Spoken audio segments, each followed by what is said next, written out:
What's going on, everybody? Welcome back. It is Friday. It's Capes and Cowls, and we got a lot to talk about. We got a lot of Superman stuff to talk about.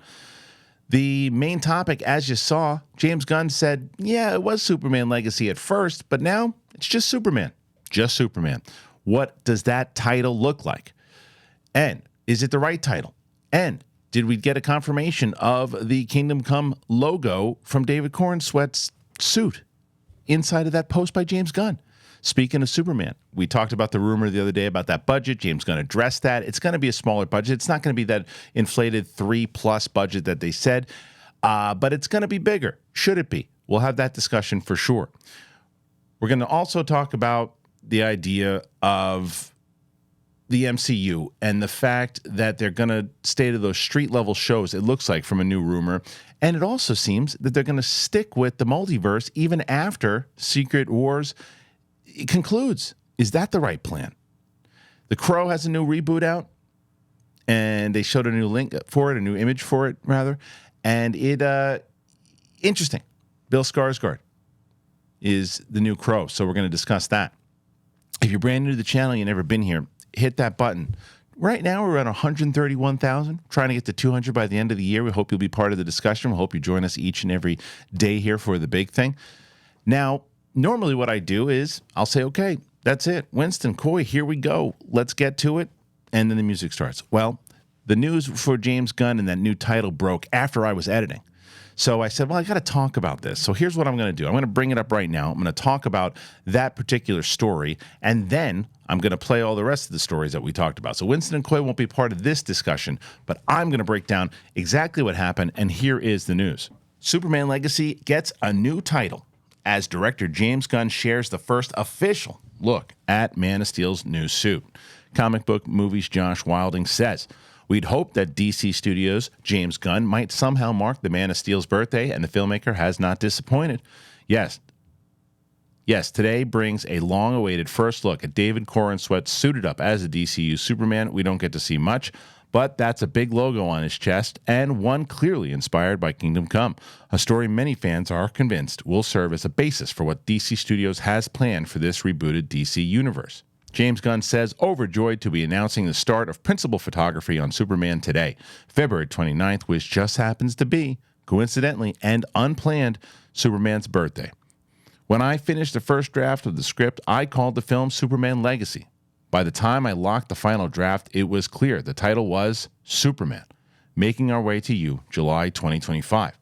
So Superman Legacy is now simply Superman, or Superman, with capital letters, I guess. Either way, it's a fitting title for the Man of Steel's grand return to the big screen, and we now just need to hope the movie lives up to expectations.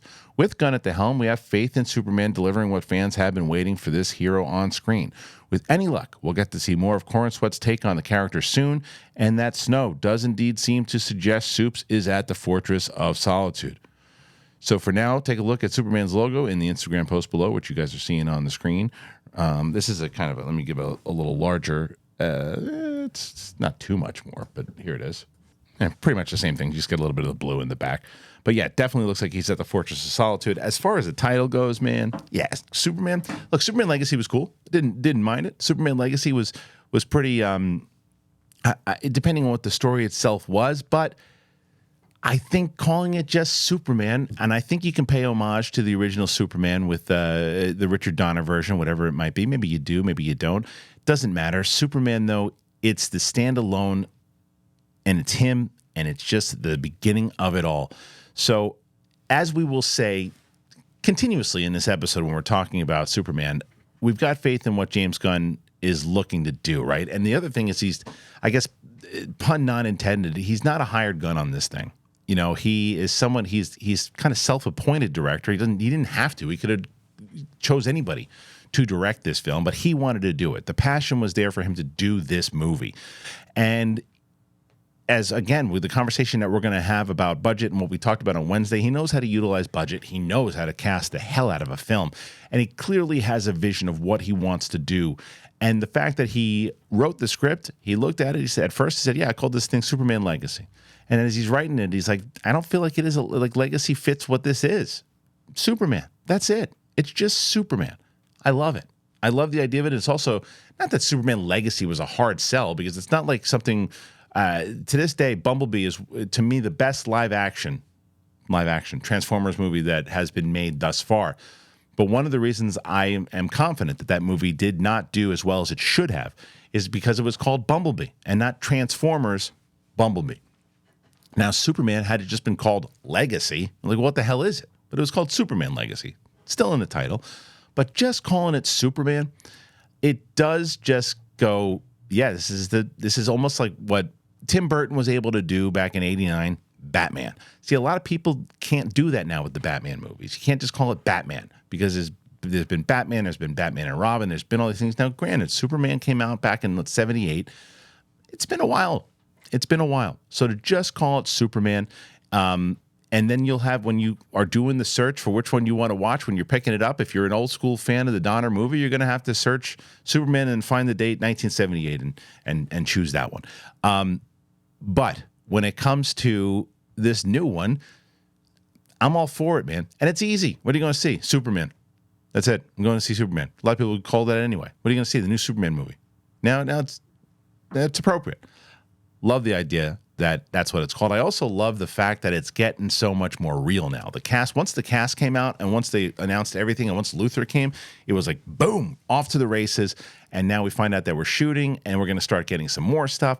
And when that first trailer drops, this is also a really good thing for them in general, because and we give credit to Aquaman on this show. I didn't like the movie. The last one, didn't like it, but I give credit to it. It fought and it fought and it fought. It was by no means the stinker that a lot of people thought it was going to be. It fought and it fought and it's fought. Did it make it a profit? I don't know. Probably not. But it didn't lose a ton of money. It didn't lose what like the Marvels did. It made a lot of money for what it was supposed to, for what people thought it was going to do. I think but it doesn't, that was the best kind of close they could have had to the DC EU.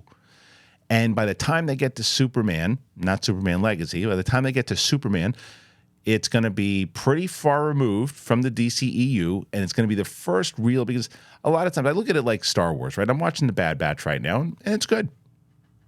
But most people, if you're the casual fan, they're not watching Bad Batch. They're waiting for the next movie, the next Star Wars movie that they're going to go see in the theater, right? So that's where they're connected. And it's the same way, yeah, they're going to have, that was a Creature Commandos or whatever it is that the animated show that they're going to have. I'm going to watch it. You're probably going to watch it. But most people, the casual fan, won't even know that that's the first DCU thing. So when Superman comes out, I don't even know that's what it's called. I think it is. Maybe not. I'm not sure. Superman comes out, and that's the one that really jumpstarts it. And it's got to deliver. And the hype on it so far has been pretty good. The fact that they've got Gunn launching his own DC universe, and if it actually does deliver and it gives you that heart and it gives you the emotion, then Superman is going to be a very successful film. My fingers are crossed for it. I ask you guys what you think. Okay, that's the first topic. That's what I'm talking about. That's what I got a chance to talk about. Superman's got a good title. I want to hear whether you guys think, does it work? Does it not work? Put your comments in the description. And we've got a lot of Superman talk here today, as I said. So let's get to it. It is Capes and Cowls. It's myself. It's Winston. It's Coy. Here we go.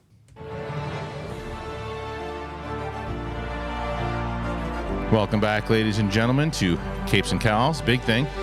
It's myself, Coy Jandreau, Winston A. Marshall. We're back, guys. The crew is back together. Man, good. Feels good. It's been a little bit. I've been traveling too much this year. I'm so tired. Serious. Where are you, in Philly? I was in Philly. So in the last 7 weeks, I've been in Virginia, Atlanta, North Carolina, Philadelphia, New York twice. Sounds like the James Brown song. Just having a time. The Coming to America. Philadelphia and LA. That's my travel schedule. I just read his thing. I thought he just had hoes in different area codes. Well, that's why he wrote the song. It's important. Gotta stay busy. Very central. So you were there that one. This was pleasure. Yeah. I was there to meet my lady's girlfriend. So no hoes in area. It's the opposite. Your lady's girlfriend? My girlfriend's family. That's what I meant to say. Why'd you ruin the narrative? Why'd you ruin the Let me narrative? have this. That's why I've been traveling so much. I've been trying to figure it out. I was just happy for Coy. That's fair. That's what I said. That's Being fair. extra progressive. You corrected him. Let me have this moment. No, met her family. I up mean, there. look, I'm gonna tell you something. You just go straight up on the last day of Black History Month. You go straight up, just put all her progressive ass business with her family. Does her family know that she got a girlfriend? They do now. I'm just saying. That said, Philly is probably the most comic stores per mile in a city I've ever been to. Oh, wow. There You was went to a so bunch many of them. comic stores. I went to 7 comic stores walking distance from my hotel. That's great. And then there was like 5 vinyl places. So the art scene in Philly is way better than like New York or LA in my experience so and then far. you get to get back and you watch Dune Part 2, lose your mind. Life change. I landed Saturday night, woke up Sunday, saw Dune, and it's going to be hard to top for the year, and it's Yeah. March tomorrow. Like, it's not even March yet. It's one of the few times, I mean, I can't even remember. I did, when I've done anticipated, that my number one is most likely going to hit my number one movie, at least be in the top. Like, I 5. walked in today, and we both were just like, Dune? Like, it's yeah. I can't stop thinking about it. I feel bad for Winston, because he's sitting here like, I hear it's good. I know. He's I going know. to see it this weekend. Yeah, you're going to see this one. I'm going to see it again. I'm definitely going to see it again. I want to check that out. Oh, I got an update for you guys. It's a bummer. Uh-oh. So I mentioned to you guys that I hung out with the little one. I also brought her to the park. Yeah, Somebody yeah. got the hula hoop out of the tree. So and all the little footballs, everything. It was gone. The tree's just a tree. Maybe because it was the rain Oh, or whatever. yeah. Probably the rain, because Wind. it dude. Nature might have done it. We had there was a tornado warning in There was San tons of Diego, flood warnings while I was in yeah, town. it's probably just got knocked When out. I tell you that I was as upset when all these things were gone out of the tree, it felt like the same feeling when the Yankees lost to the Marlins in 2003. Ouch. That's what It's it felt. personal. Yeah. Their first sports felt it, reference. felt I it. actually got that one. Yeah. I felt that one for you. It's Anyway. baseball. It's kind of in one ear out the other for yeah. me. All right, it's fair. That's how I feel like 80% of the references. I'm like, unless it's about like specifically Belichick era Right. Patriots or Conor McGregor, I'm kind of. And it's for me. It's if it's not about either the Rangers or the Dodgers, I kind of don't care. He cares about the Yankees, so I care about him. Yeah, that's But fair. And I think the fun rivalry between Red Sox and Yankees is more about the rivalry than the actual teams for me. It's like just the I know. You acknowledgement. walked in with a Red Sox hat. I was like, name 4 players. Name 4 Kurt players. Schilling. Yeah, Kurt Schilling. Okay, listen. So what we're going to do now is we're going to go to the first story. Let's talk about some more Superman stuff. Here we go. Superman Legacy director James Gunn might have revealed the new S logo about a year ago, guys. A year ago. And so this is kind of be a double up report. There was some rumor that was going around that the budget on this thing was over 320 or 330. I can't remember. But James Gunn said, no. How would you even know our budget? Stop that. He didn't confirm what it would be, but we can speculate on that. But he said 323, that's just silly. It's not going to be that big. But it's also come to light that James Gunn might have revealed the new S logo, the Man of Steel, that he's going to don in Legacy almost a year ago on social media. Mark Cassidy writes, the Superman Legacy cast recently took part in the movie's first official table read, and a photo shared by Hawkgirl actress Isabella Merced is believed to have given us a first glimpse of the new S logo that David Corenswet will sport in the movie. James Gunn hasn't confirmed or denied that this shield, which is inspired by the Kingdom Come logo, will be part of the new costume, but it looks like the filmmaker may have teased this reveal almost a year ago. The DCU updates page noticed that Gunn shared a post to Blue Sky Social shortly after joining the social media site and included this very same Kingdom Come style symbol. This could be a coincidence, but it seems like a very random image to add to this particular post. And then so someone said, looks like James Gunn did reveal the Superman emblem for the suit. Whatever, everyone here is nice so far is what he wrote 11 months ago, and he posted that logo. Isabella Merced at the Superman table also put that in there. And then he has yet to comment on the table read leak, but with principal photography set to commence next week or even this weekend, we might get a glimpse of the new suit for ourselves. Okay, so let's start with the budget. I said this on the show the other day and let you guys comment on it, but I said that what I'd like to see this movie, I'd like to see it at like 120.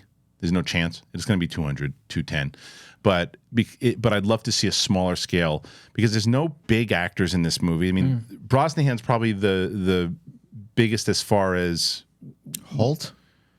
Nicholas Holt is pretty big also, but I think Brosnahan, multi-winning, All Emmy those Emmys. actress. I'd say they're comparable depending on your market. Yeah, I for sure. I think that That's true. If you're a TV junkie, and then if you're a movie, but Holt's often more unrecognizable. That's what I mean. So I think, as far as recognition, he's a little bit more of a chameleon. So I don't know if people will know, that guy. I think it's, I know exactly who that is. That's the guy from that show, The Great, or he's from X-Men. But I don't know if either a household name beyond people already in the fandoms. Right. Like Brosnahan's a household name to TV, like Emmy to the Maisel watchers. people, and fans. Holt is like a great that guy, but I know him because nobody there that you're like, you're gonna break the bank on this person. Yeah. Kalinowski brought up a great point the other day. I hate to give him credit, but it's true. Broken clock strike twice. It's true. No, but he brought up a great point. What we always talk about in these budgets, right, are the CGI, the actors' salaries. What you're not talking about are the flights that you're paying for people, the hotels you're paying for people, the craft services. What kind of craft services are you getting? Number of film days. Yeah. People don't talk about production schedules. They don't talk about this stuff. Like, are you getting lobster brisk? Or what are you getting for? Or are you trying to cut costs on it? Yeah. It's like, so all those things add into it. But I think because James Gunn has also worked with the first Guardians, we looked at this the other day, $220 million, the budget. And I think the first Guardians was 220, something like that, wow, budget wise. And the second one was like 250, I think, something like and that. And 220 10 years ago, that'd be about what, 260 now. It's pretty, It's so both hefty budgets. So because of that, and he utilizes his budgets, he knows how to use them.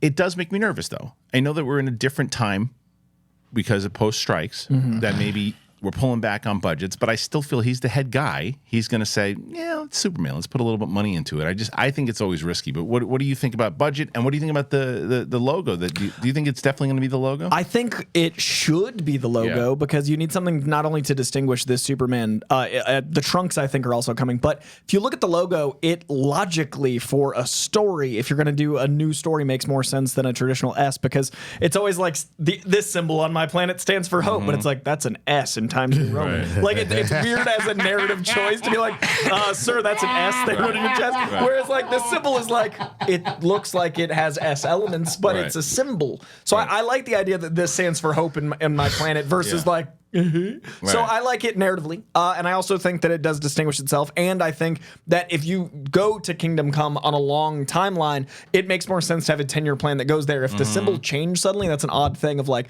this is the Kryptonian sigil of my family. Right. I decided to change it now. Like, so narratively for a long form, I think it works. What about budget? Budget, I think. I'm hoping this one gets the 250. I think it deserves. Personally, I know we often talk about lower budget benefiting things, and I think Swamp Thing should be 100. I think certain movies should be 100, but I think Superman, it needs that Guardians of the Galaxy 3 polish where you can do the flight sequences and make them larger than life. You need to build Metropolis out. You need to make. It's the first of a world. You need to make sure you establish the entire world as this spectacle. To do that? Because how much was June's budget? The first one. The first one. Well, I shot some of 3, and I think it was about. I want to tell you it was on 215. I think. Let me see if that's true. Hold on, wait. Okay. All right. June 1 is like 160, and then the second one's only 191. It's about 30 million more. So the reason I asked you that question about. Because I still think you can build out a city and do all the stuff you're talking about and not spend 250, because the risk on 250. I understand going 191 on Dune 2. Now that you said 190, I would like to see just over 2. Yeah, because the thing that scares me about it is we all agree, if this movie bombs, James Gunn and all of his plans, it's over. You can't survive. And even if it makes $300 or $400 million, and if it makes $300 or $400. On a $250 million budget, it's still lost money. It's a loss. But I think this needs to make. I mean, Superman's the most recognizable comic book character. It needs to make 8. Right. But it should make that to start a universe anyway. I know, but if it makes it on a $120 million budget, 800. Then it's way more of a profit. But I don't want him handicapped by the outlook of hope for a bigger. I think they need to make an incredible movie, whatever it costs. I don't think they should be looking at budget on this one to kick off a universe. Yeah, I know Iron Man had to, but that was a C-list character. Like Superman is the guy, and we haven't had a good Superman movie in so long. I know, but budgets I think actually diminish a movie sometimes. Oh, absolutely. But look at Dune, like where it just enhanced a world. That's why I'm saying just over 2. Yeah. But see, here's the thing. You Dune already, the first one as that was going, for that being at a lower budget, we weren't hitting the budget issue quite yet because we hadn't run into the pandemic issues. You have to. This was 2021. There was independent. This was when they were shooting it. Yeah, it was 2020 when they were shooting it. They had to like mask up on it. Really? I thought they shot it like kind of like 2019 into the start of 2020 and they finished. I think they were ending in the pandemic, Maybe. though. But that's so You're saying when it was mapped out. and on top of the fact, and on top of that, when they were doing it, the plan was always we're going to release it in theaters. That's why everybody got broadside, you know what I'm saying? Yep, They got broadsided. Blindsided. Thank you, Jesus. My point is, don't need to call me that. He's appreciative. You gave him knowledge. You imparted wisdom. That's fine. Anyway. Surgeon.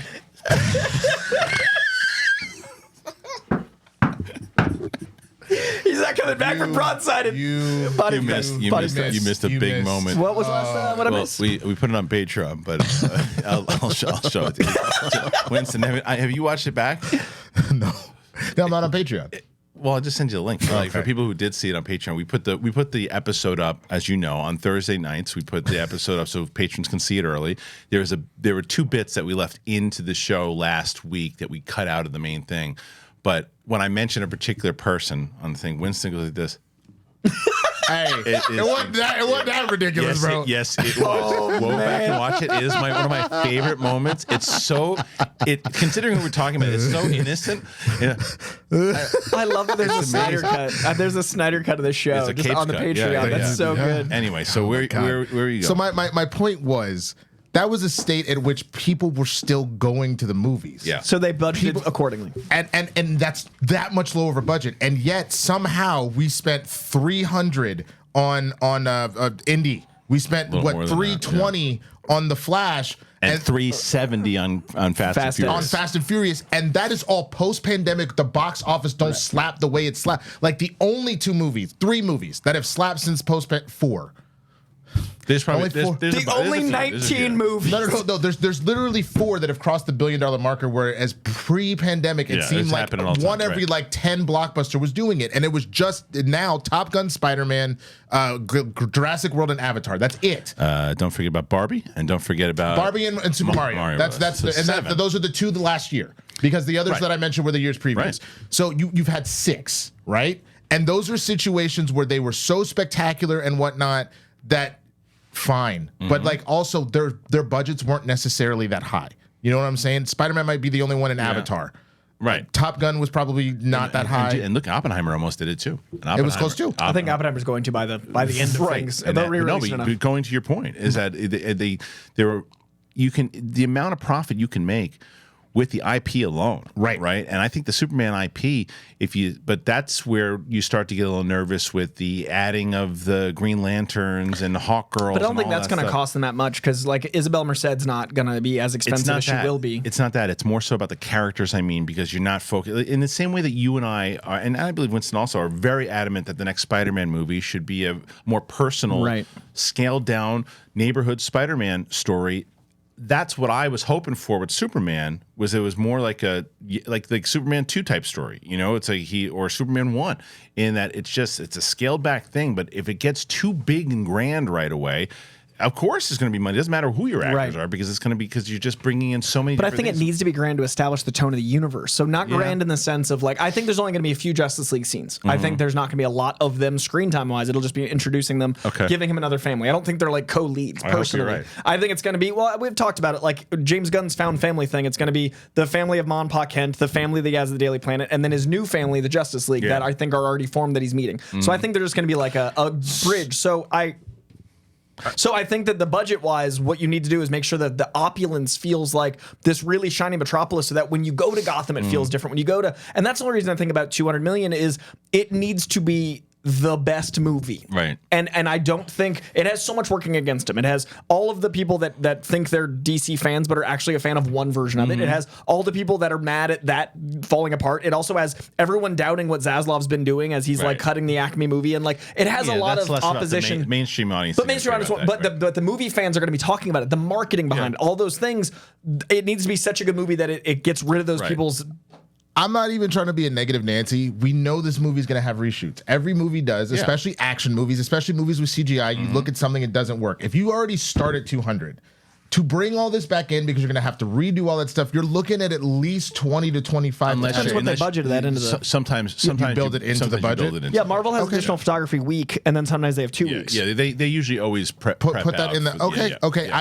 If that's the case, then fine. But even then, I think cap that at 170 and leave yourself cushion if you have to go into danger territory and do that. Because on top of the fact that how many different delays have happened because of strikes, we're potentially going to have to deal with another one with IATSE at this point because now their contract is up and now they're gearing up for that. I don't expect it to go nearly as long as the SAG and WGA. You don't need strikes a crew on a movie. You're talking about. Well, I mean, but it's hold the light, flashlight. It's just I get tagged on this stuff. I love yachts. I get tagged on the budget stuff now all the time. Sure. Because we just Gladiator 2, $300 That's million. crazy. Joker over 200. Unless they do the original Nick Cave scripts. Did you ever read that back in your studio days? No. Dude, the Gladiator script's crazy. It's Russell Crowe fighting Jesus.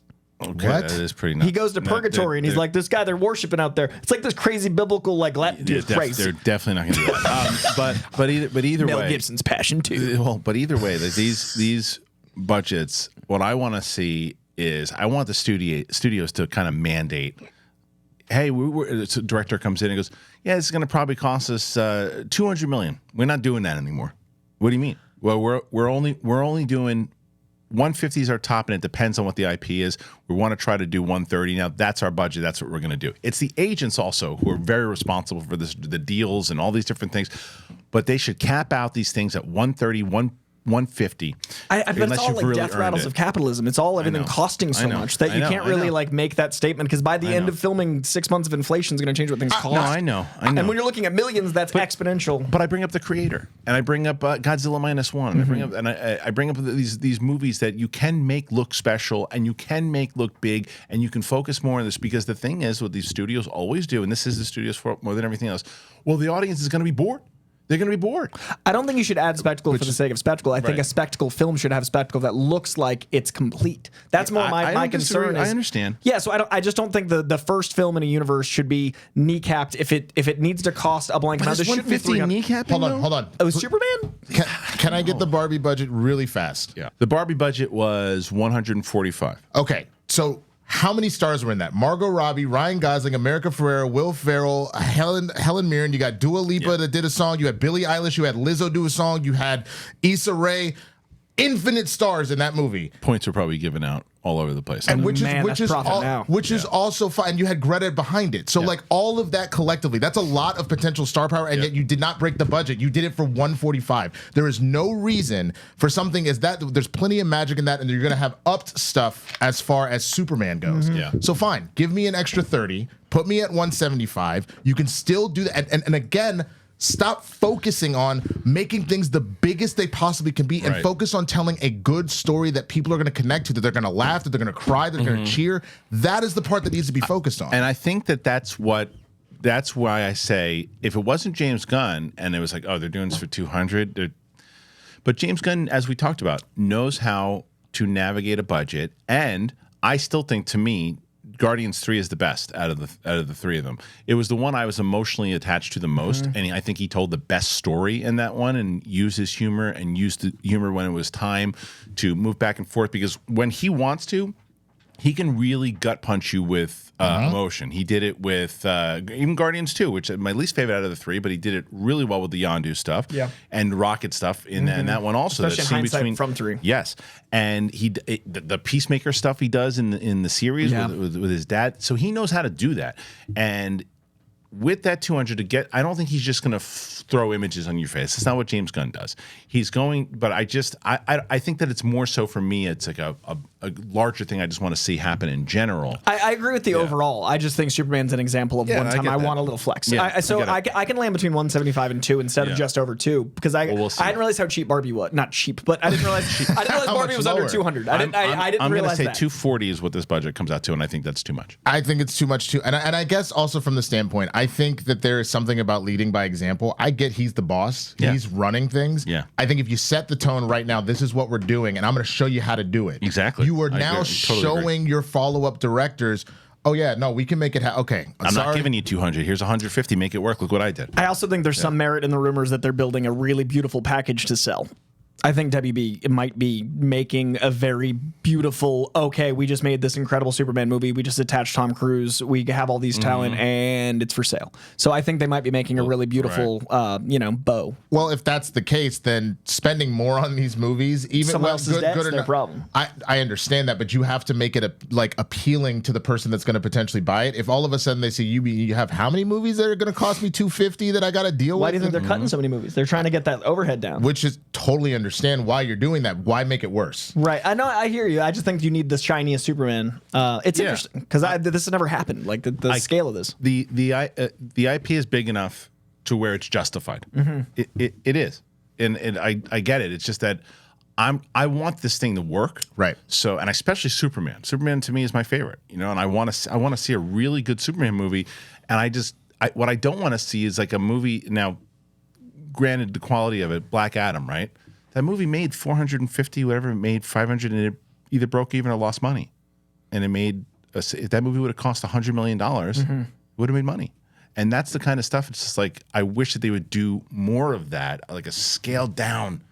And I agree with you 9 times out of 10. I think my 1 time out of 10 is Superman. I understand your point. I do. I get it. I guess the part to me that just continues to stick out above all else. Kristian made a very good point last week. Obviously, you weren't here, but he was essentially like, look, if Superman, you need it to make money and make a lot of money, right?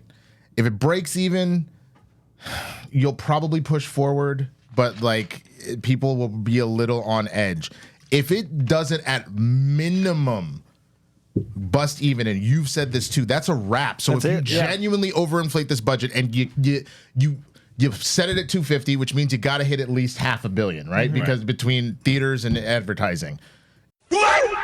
At 475, we're in huge trouble, and this is all for naught. And I'm not saying that they can't do it. I believe in James Gunn based off of what I've seen him do. I just feel like if you're going to Vegas and you only got $200 to bet, you don't walk in and drop. I'm dropping 180 on the table right now on the first bet. You until you win money. Yeah. And then you play with house money. But I do, but I do understand your point. It's just like, but if you're going to the table with Superman, you got it. I get it. So we ask you guys, as far as the symbol goes, as far as the budget goes, please put your thoughts in there. It's very helpful to know kind of the conversation going on. We love having the back and forth with you guys.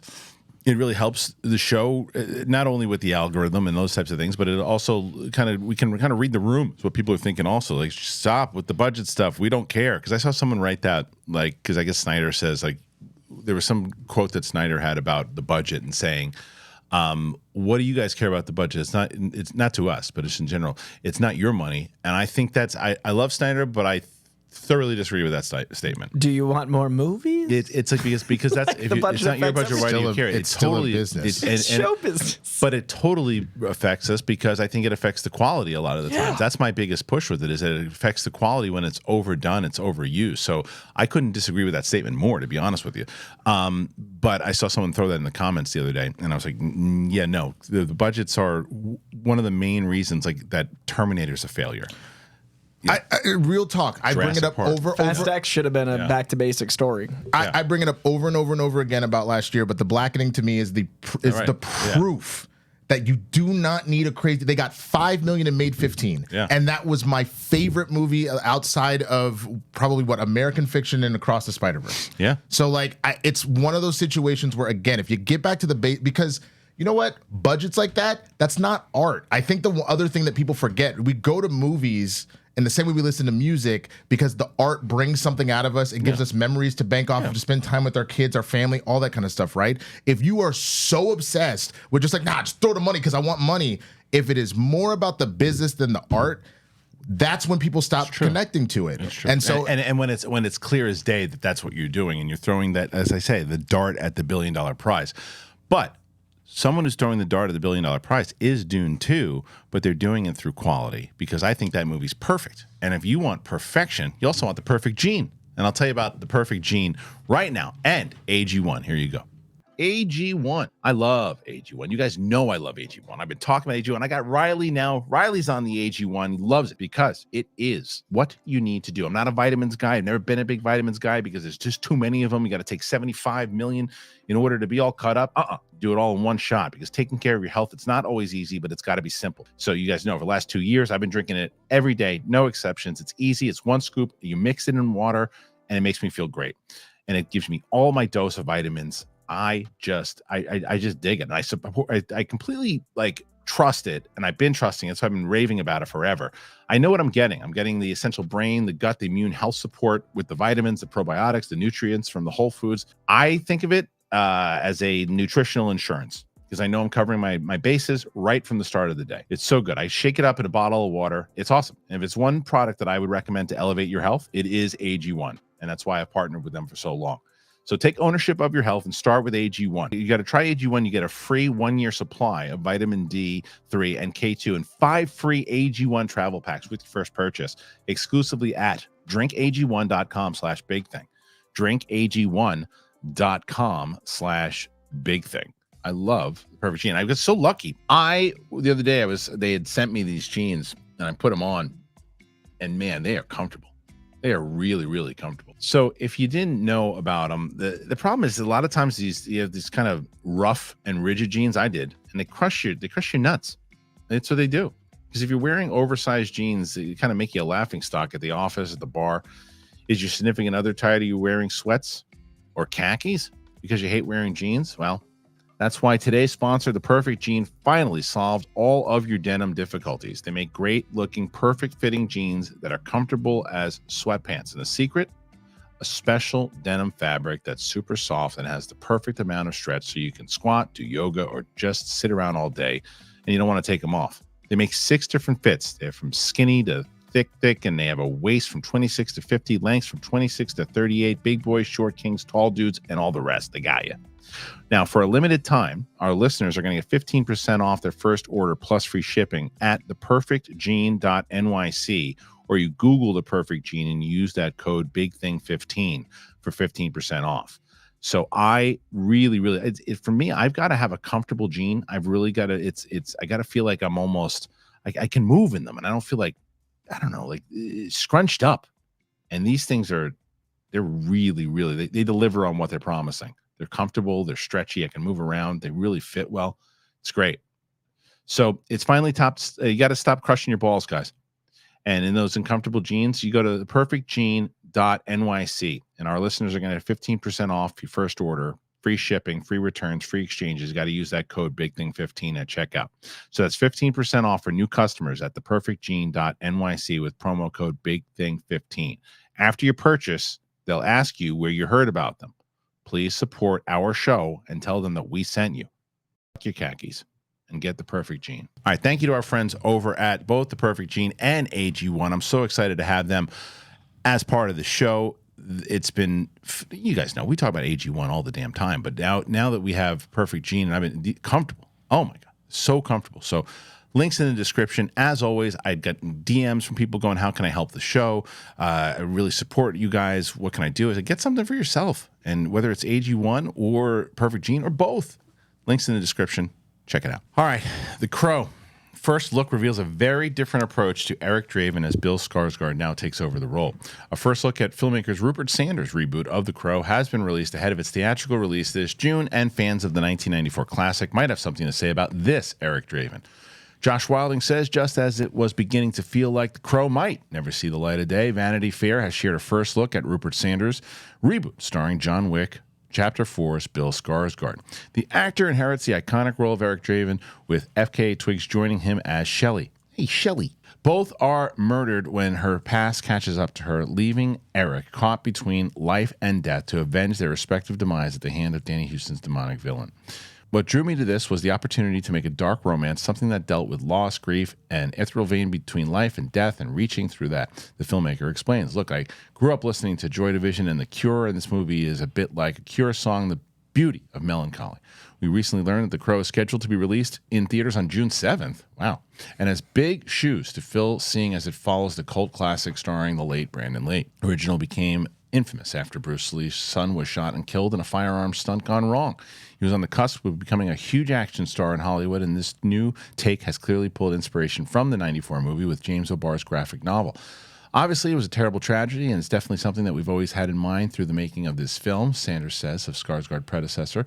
Brandon was an original voice, and I think he will always be synonymous with the Crow, and I hope he's proud of what we have done and how we've brought the story back again. His soul is very much alive in the film. There's a real fragility and beauty to his version of the Crow, and I think Bill feels like he is a successor to that. Based on the image shared in the X post, more can be seen on Vanity Fair's post. This Eric will be a lot more grounded in reality and will sport facial tattoos in place of that striking white face paint. As you might expect, the response to this change has been decidedly mixed. I think the beauty of Bill is that he has a disturbing beauty, and he transforms through his loss. He becomes that thing he can't control. It's that famous line, whoever fights monsters must be careful that they don't become one. Okay, so The Crow, the Brandon Lee movie, I love. Absolutely love that. I watched it. I mean, I've talked about it on SEN. That's where Professor Crow came from, because I kept bringing up The Crow. You better stop talking about The Crow. No more Crow. Screaming it. But it was a great performance, great movie, crazy movie, and a tragic thing that happened to Brandon Lee, obviously. I love Bill Skarsgård. I think this guy is a superstar. I think his act, he was great in John Wick 4. He's got so much presence. So much presence, and Pennywise and all the things that he's done. Popped recently as villains, right? So to see him as the hero in a darker hero, kind of anti-hero almost, I could see it. I don't love the new look. I really don't. Doesn't mean I'm going to judge the movie. He looks like he's ready to play. He does look like he's ready to play a concert in London in like the 80s, right? And he looks like a new age. Like I understand like what the Crow kind of looks like in that regard, but he kind of reminds me of the Insane Clown Posse in its own way. Yeah, and I get it. He's a musician, and he comes back, but I'm not going to judge the movie on it yet because I haven't seen the movie. Mm-hmm. The look I don't love, and I don't really love Rupert Sanders. His directing's not great. It doesn't make me think The Crow for sure. No. But I like being proven wrong. That's the point. It's like I am interested to see because I like him. Mm-hmm. I like Bill Skarsgård. I want to see what he's going to bring to it. But that's one of these things, man. You've got to be like if you're gonna carry on an iconic performance like that, you better hit on all cylinders, not just with Bill Skarsgård's performance, because that's the thing that's probably leading for you the most. Yeah, I've been worried about this movie. I mean, I haven't watched a single Crow sequel. I have no problem with reboots and sequels because the original always exists. Like, I get people feeling like it diminishes the original, but the original doesn't, unless it's on a streaming service, doesn't go away.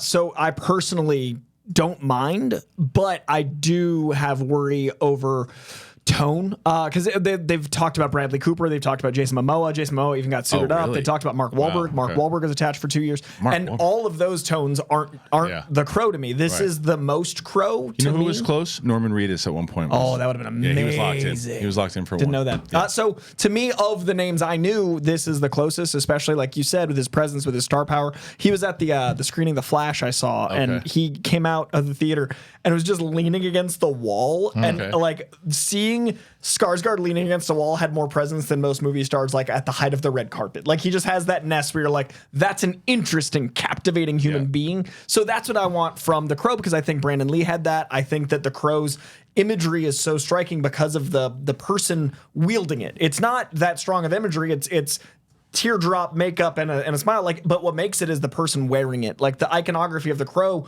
there's a weight to it that when you see a Crow in Halloween, you think of Brandon Lee. You don't think of just the Crow. So big shoes to fill. But I do think changing the iconography is maybe the only way to escape that weight, because it didn't work for The Crow 2 or 3. It didn't. Like, I've never even seen them, and I don't need to. Right. This at least has me interested enough that they're trying something different with the homage to the essence of The Crow. It's not trying to be The Crow. It's trying to be, hey, he's a musician. Hey, this is what we're speaking to. Hey, these are modern aesthetic. So I'm excited to try it, but I definitely don't love the look from just the look. I think that's a great point.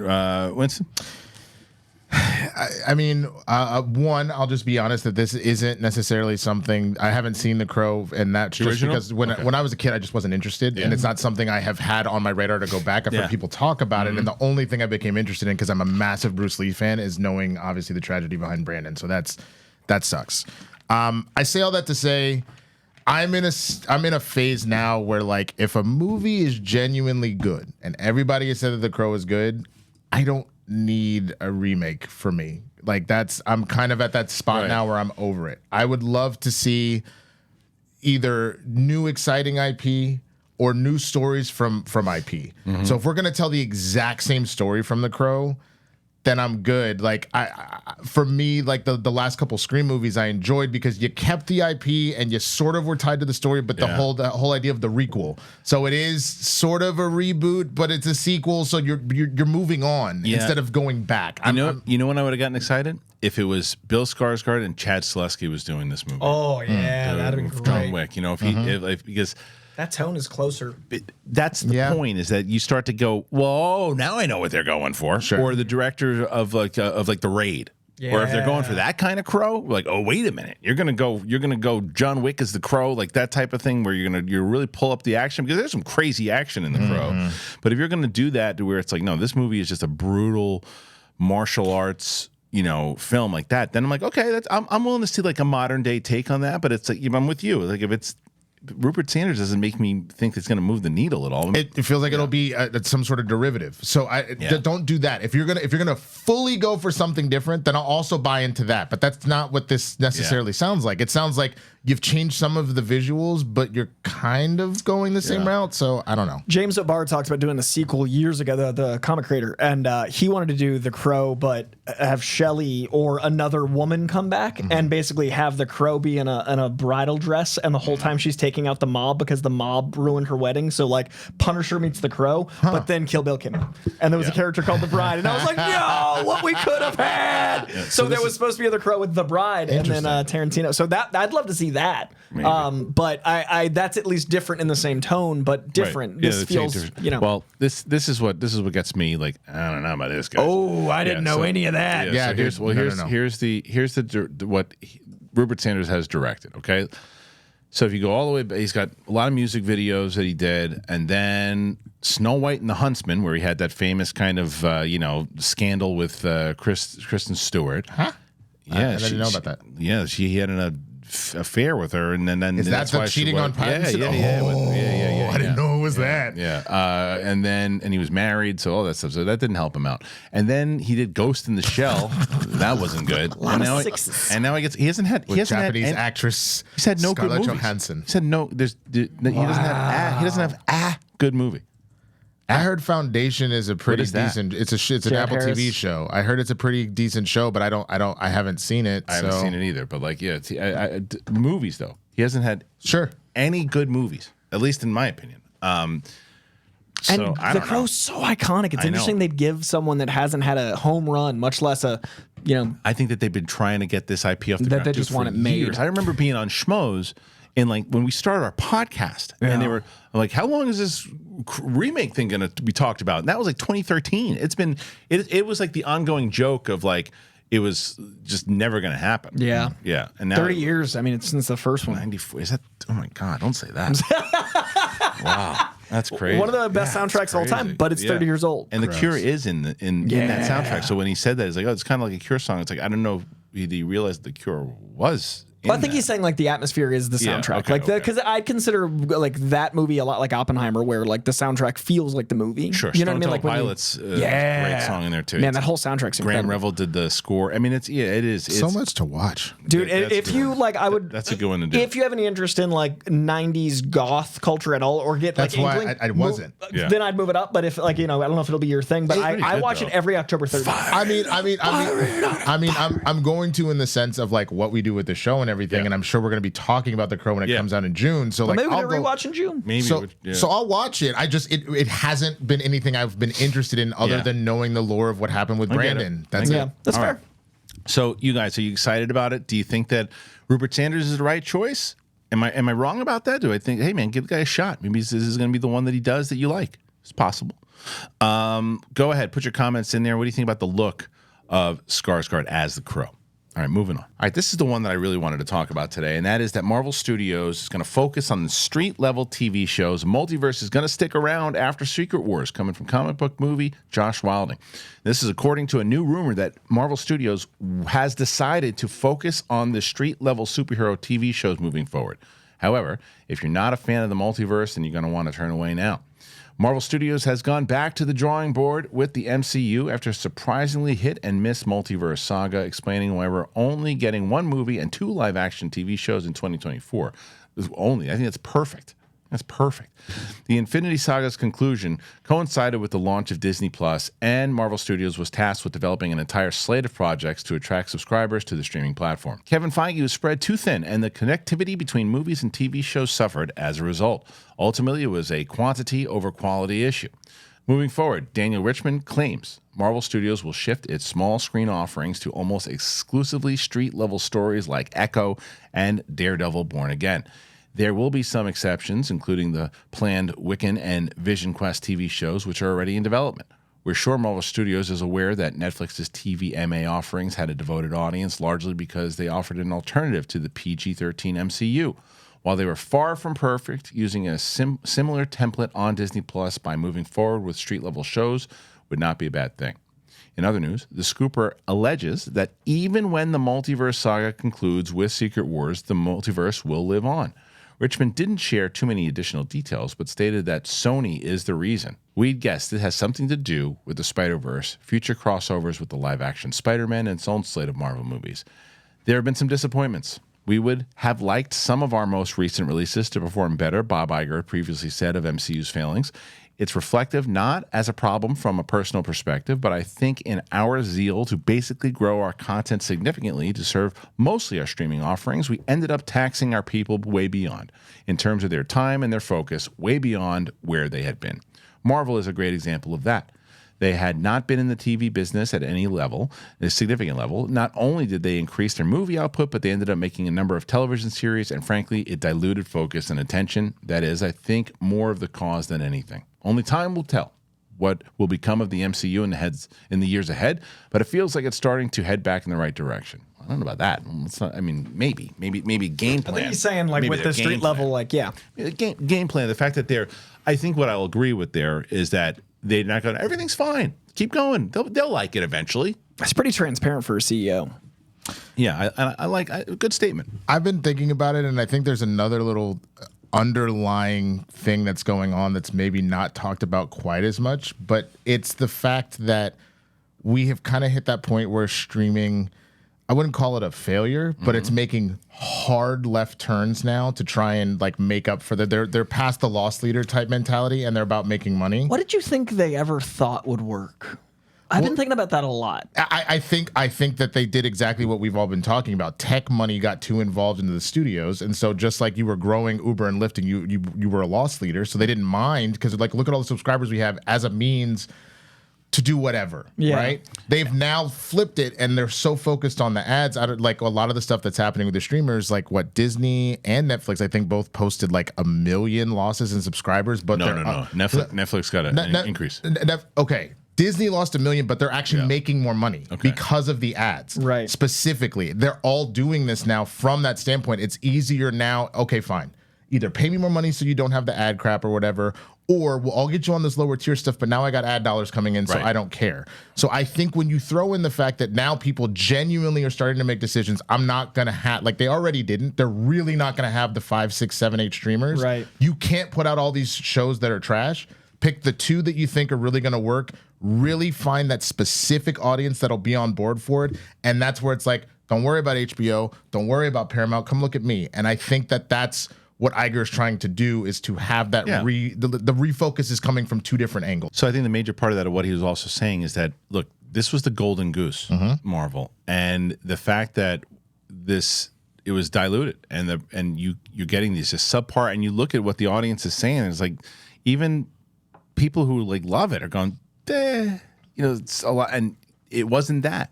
Even the movies that, when you go back, I'll never forget, we were sitting back and watching Thor: Love and Thunder, and I said to you, I think I like Dark World better than this. And you're like, you're crazy. And I'm like, I'm telling you, man, this just feels like a different Marvel, because you go back and watch Thor: Love and or Dark World. It's not great, but it's, at least it feels like that those Marvel phases. It still feels like this is this new direction that they took, but there are the street level side of it, though, dude. I'm telling you, the street level side of it, I think, is a very good plan, because it's the same reason I'm hoping, and I bring it up again, I'm hoping that Dune what Dune will do, because a lot of times studios go, what's working now? And then what's they working now? shift. And then they try to shift. I hope so. And I hope that this is one of those times like, yeah, you know what? Shift into the more serious, more positive, more like adult things. Star Wars, I hope will do it. They won't, but I hope that they will. But Marvel might. And especially with this plan, and then keeping the MCU after Secret Wars. I mean, who's surprised by that? Or the multiverse. The multiverse. Yeah. Oh, they did not multiverse. No, they said they They said multiverse. They said multiverse surviving after Secret Wars.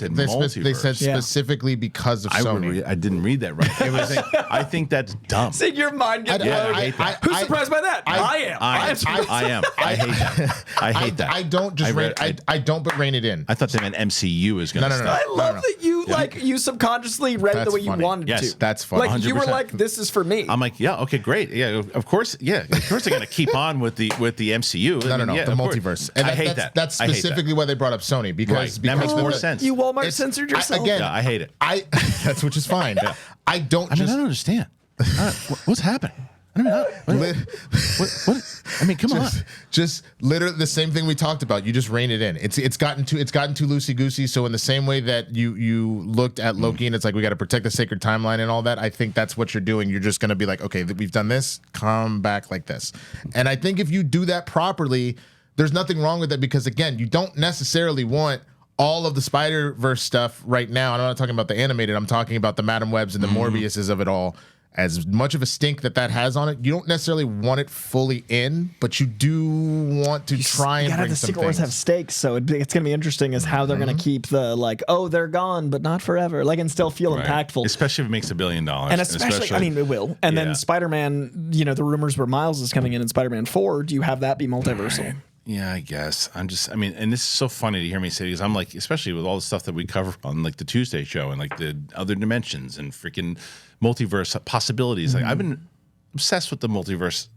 You just don't like how it's being handled in this narrative. When I say I'm obsessed with the multiverse, not inside of what Marvel's been doing, but in actual scientists' hypothesis. Yeah, like our reality. Yeah, not a film reality. Like the idea of it, I've always been, and then the fact that when you say multiverse now, people just automatically connect it. Oh, like Marvel does? Like no, and because Marvel has not done it well. They've made it so complicated.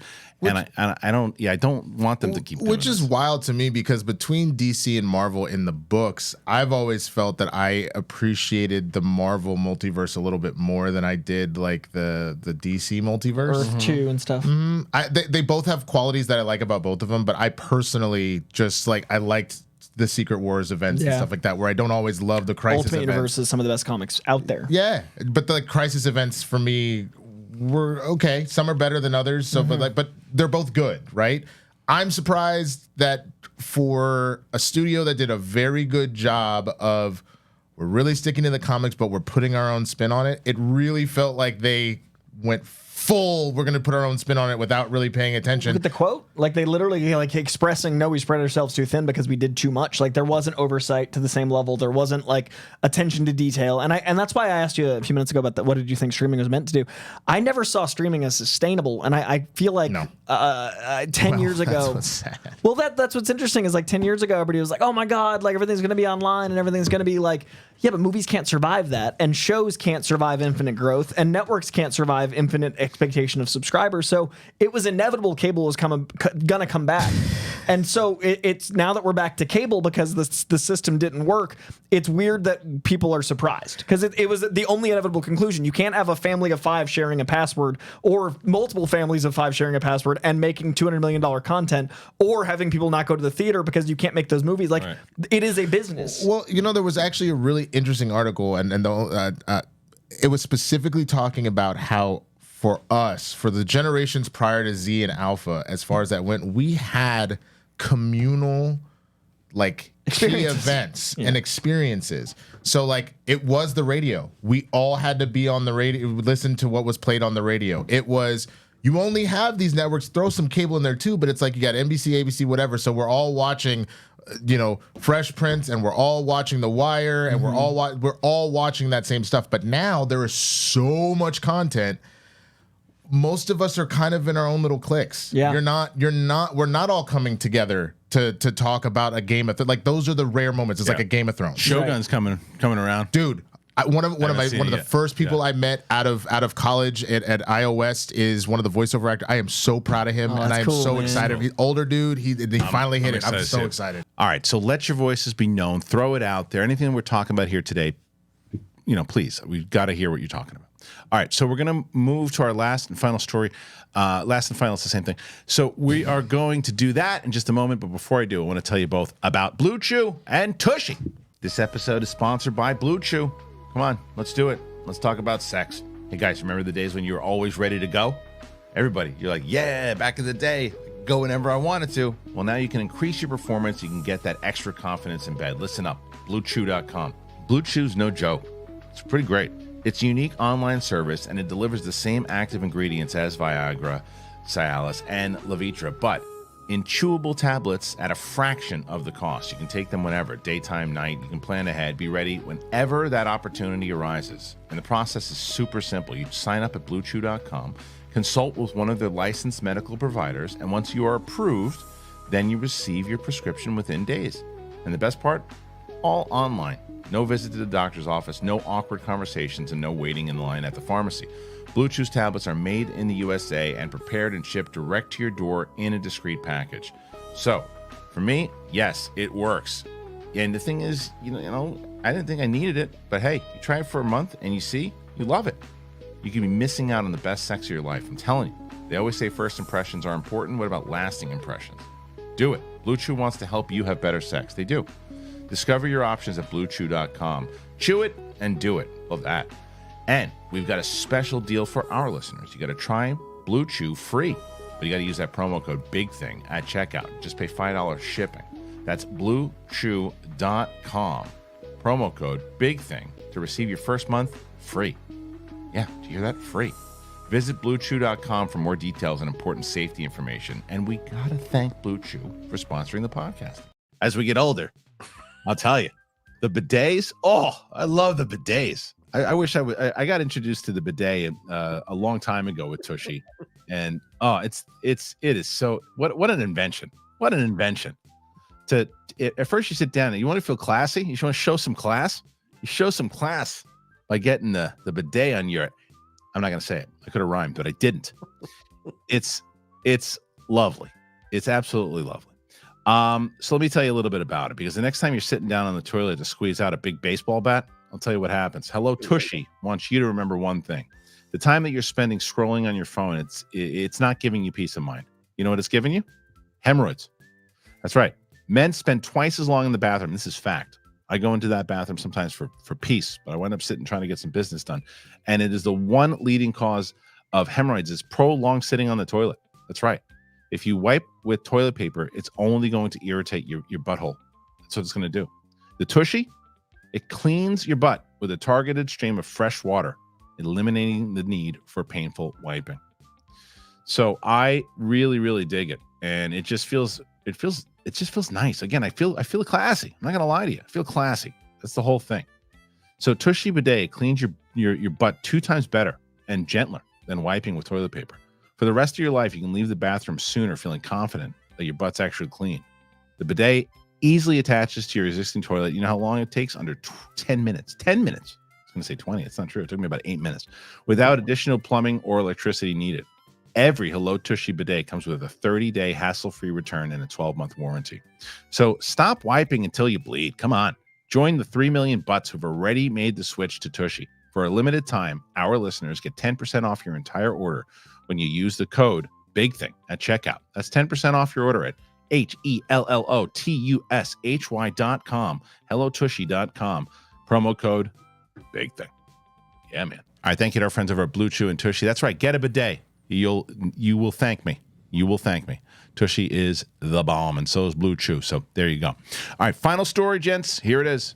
All right, just carrying over from this Marvel thing. This was a bummer to read, man, because I didn't mind Black Widow. That was okay. That was okay, right? But Ray Winston is incredible. One of the really great actor, whether it's Departed or various movies. So this is what he said. He was talking about Black Widow. He was on some podcast, I think, or radio maybe.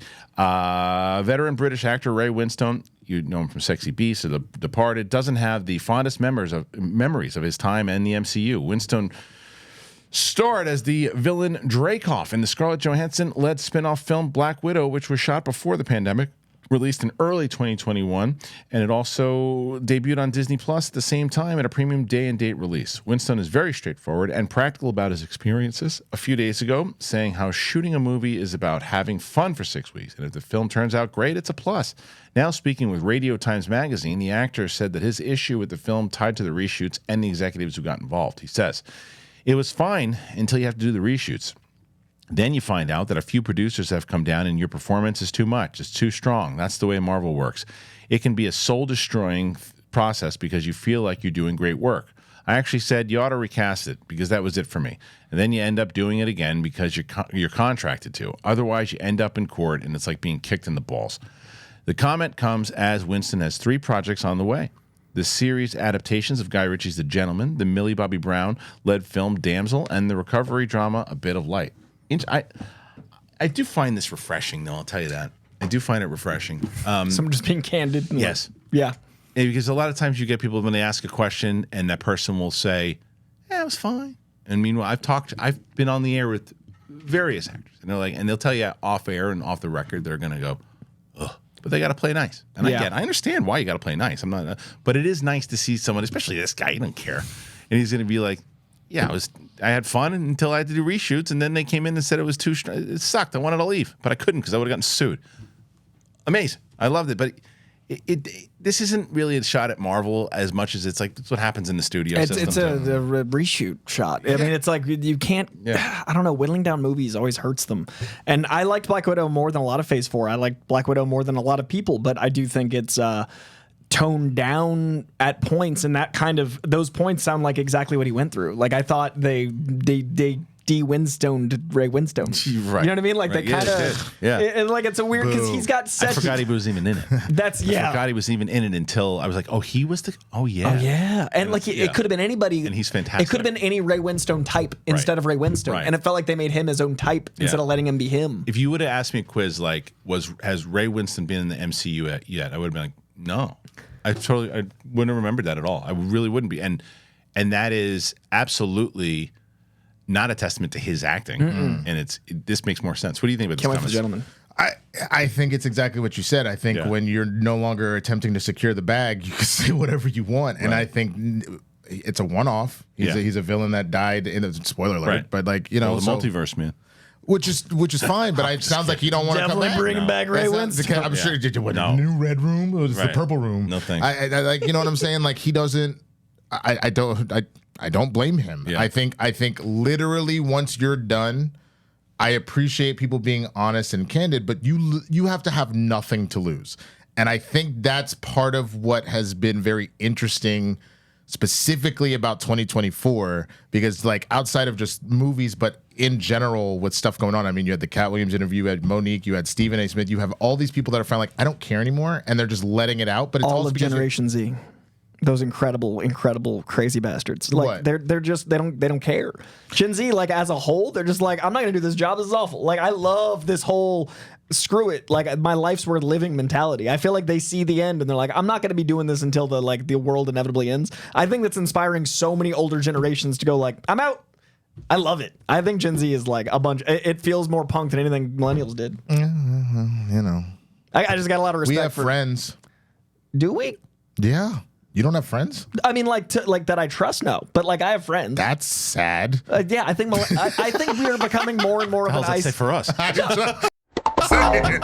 Jesus Christ! I'm right here. Does he? But like, you don't understand when I couldn't walk and you drove me here every day. That's true. I'm sorry. I meant to scale. You make editing so hard for me. I'm trying to think. Am I going to put fart noises in there? Am I going to put beeps? Am I going to put? No, that's not fair. I do have friends, and I think our generation has friends, but I think that they are more duplicitous than generations prior, and I think that like the Apple Vision Pros of it all are going to make it harder and harder for us to maintain those. I think we're isolating. Yeah. I want to address that, but what you should do is you should take Samuel Jackson saying. You put that over me and swear. Well, how would that help? It's because it would be funny. Sure, but that doesn't help my problem. Demonetize Samuel Jackson. No, what I did to Mike yesterday, that's one of my favorites. Mike doesn't go back and watch the shows, or Wednesday when he was on and he did something, and I just had some guy go, wee! I love it. It's the best. But all I'm saying is that what they had the whole article that came out. We talked about this for a second about how Gen Z wants to see more movies about friends than they do about sex. Yeah, no, I think that's dangerous. I think that's a scary prospect. But that's tied into the fact that because a lot of them were born as like tablet kids and all that, everything is social media. They don't actually know how to. And also pandemic kids too. That too. Yeah, and again, this Apple Vision Pro, I think we're going to look back on as like a big. That's the next social media. Like social media was so bad for us. I think Apple Vision Pro is what it's turning into. Dude, Ready Player One is now. Yeah. All right. Listen, that's our show. Thanks for joining us here today. I appreciate it. We got a lot we talked about, and we hope that you liked it and that you're going to put some comments in there, be part of the conversation. As always, if you can help us out and you want to help the show out and you have the means to help the show out, please consider one of our wonderful sponsors. I want to thank the panel here today, starting with Coy Jandreau. Where can they find you, buddy? Twitter, Instagram, TikTok, YouTube. Trying to use YouTube more. I really want to talk about Dune, so you're probably going to find it there. And with my friends, my millennial friends, Kristian and Winston. Millennial. Nice try. It was a gift. Oh, fair. I don't want it. I don't want it. I disavow. I'll give it back to you. All right, Winston. Well, you're just a material girl in a material world. That's right. So you can find me at the Swaggy Blood on the platforms.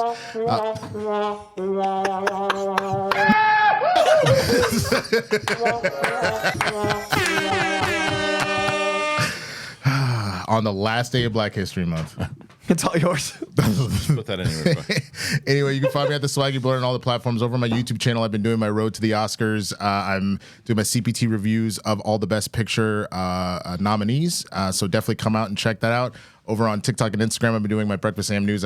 Just recently did a recap of Black History Month and all the wild stuff that happened in all of February, because this might have been the craziest February I've ever seen. So with all that, definitely go check those out, man, and I'll see you guys here next week. All right, and as always, hit that button, subscribe to the channel. Going to try to hit 140 by the end of March. That's the goal, 140 by the end of March. See if you guys can join us. As I mentioned earlier, going to start that UAP news channel. It was already launched. The actual videos are going to start coming out next week, so make sure you subscribe. Links in the description. Thanks for joining us here today. For Winston and Coy, I'm me. You're you. Bye.